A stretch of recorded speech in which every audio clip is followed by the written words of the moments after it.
Assalamualaikum warahmatullahi wabarakatuh. Semoga selamat sejahtera bagi kita semua. Kembali lagi kita bertemu di channel Edukasi Belajar Biologi. Belajar biologi, kenali diri, raih prestasi, wujudkan budi pekerti.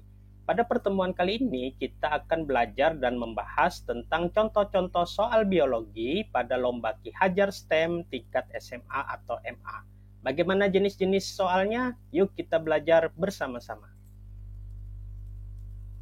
Pada soal yang pertama, ini ditanyakan tentang metode kontrasepsi yang tidak dilakukan pada wanita. Materi ini adalah materi biologi pada kelas 11 SMA, yakni tentang penerapan sistem reproduksi pada manusia. Maka jawaban yang paling tepat adalah A, vasektomi. Karena vasektomi itu merupakan prosedur kontrasepsi atau pengendalian kelahiran permanen pada pria yang dilakukan dengan cara memutus penyaluran sperma ke air mani. Sedangkan untuk option jawaban lainnya itu dilakukan pada wanita. Berikutnya kita ke soal yang kedua. Nah, yang ditanyakan ciri-ciri Archaebacteria yang dapat hidup di laut mati. Maka untuk mengetahui jawaban ini, kita ingat kembali materi ini pada materi biologi kelas 10 tentang Monera, di mana Archaebacteria diklasifikasikan menjadi 3 kelompok, yaitu bakteri metanogen, bakteri halofil, dan bakteri termofil. Jenis Archaebacteria yang hidup di tempat dengan salinitas atau kadar garam yang tinggi adalah bakteri halofil. Ciri-ciri bakteri ini antara lain itu bersifat heterotrof, kemudian energi didapat dengan melakukan respirasi aerobik dan berfotosintesis. Kemudian sebagian bakteri ini mampu melakukan fotosintesisnya karena mempunyai pigmen berupa bakteri orthopsin atau pigmen merah atau orange. Kemudian ciri lainnya hidup berkoloni dan membusukkan makanan yang diasingkan. Maka dari ciri-ciri yang disebutkan tadi, itu yang tepat jawabannya adalah B. Berikutnya kita melihat hutan bakau. Ditanyakan, adaptasi morfologi pada tanaman bakau terhadap lingkungan dengan salinitas yang tinggi adalah. Maka jawabannya yang paling tepat adalah B, memiliki banyak akar adventif.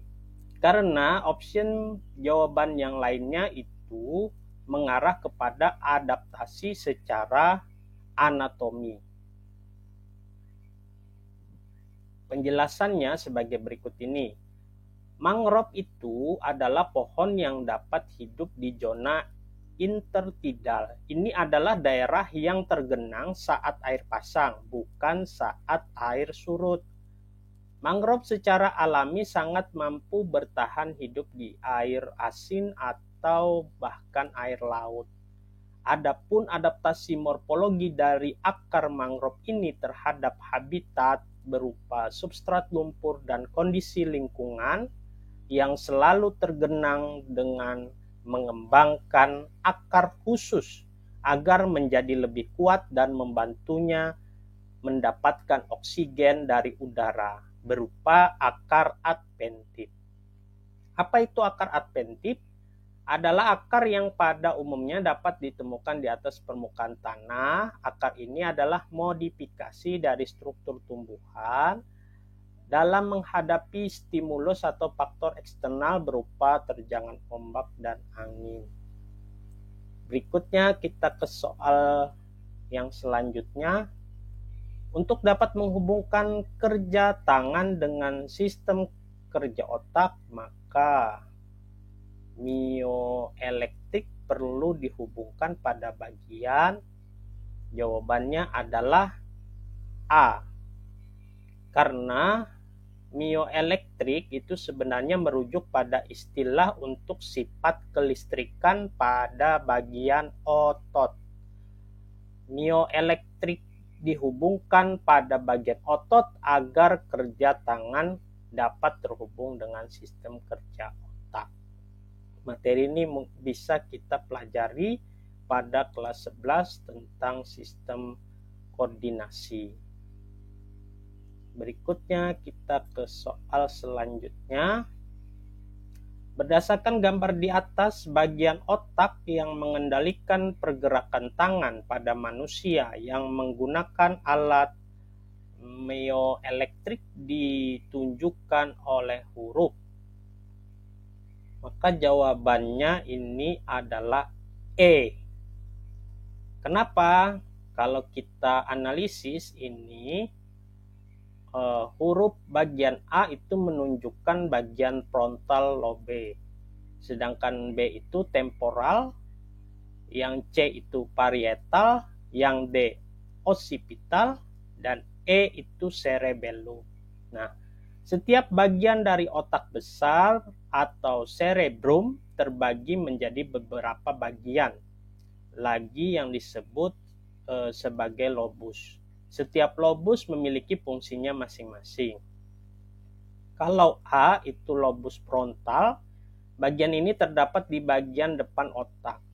Lobus frontal itu berfungsi mengendalikan perilaku manusia seperti kemampuan motorik, problem solving, hingga emosi dan kontrol impuls. Sedangkan yang B, lobus temporal, ini terletak di area yang sama tingginya dengan telinga. Bagian ini berfungsi untuk mengingat bentuk, bahasa, dan memahami emosi dan interaksi orang lain. Sedangkan C itu lobus parietal, itu terletak di bagian belakang lobus frontal. Fungsinya adalah mencerna informasi dari bagian otak lain. Sedangkan yang D itu adalah lobus occipital. Lobus ini terletak di bagian belakang otak. Fungsi bagian ini adalah mengendalikan penglihatan. Sedangkan yang E itu cerebellum atau otak kecil. Ini terletak di bagian belakang otak, tepatnya di bawah lobus occipital. Nah, otak kecil memiliki dua belahan sama seperti otak besar. Fungsinya otak kecil ini untuk menggerakkan motorik halus manusia. Motorik halus berfungsi pada pergerakan tangan dan kaki. Menulis dan menggerakkan jari-jari merupakan contoh pergerakan motorik halus. Bagian otak ini juga membantu tubuh menjaga keseimbangan, koordinasi, dan posisi tubuh. Jadi jawaban yang paling tepat itu adalah E. Baik, cukup sekian latihan dan pembahasan soal biologi pada Lomba Ki Hajar STEM pada pertemuan kita kali ini. Semoga bermanfaat. Jika konten soal seperti ini menarik untuk dibuat dan dibahas, maka jangan lupa untuk di-subscribe, like, comment, share, dan aktifkan loncengnya agar channel ini semakin berkembang dan bermanfaat. Terima kasih. Wassalamualaikum warahmatullahi wabarakatuh. Salam biologi.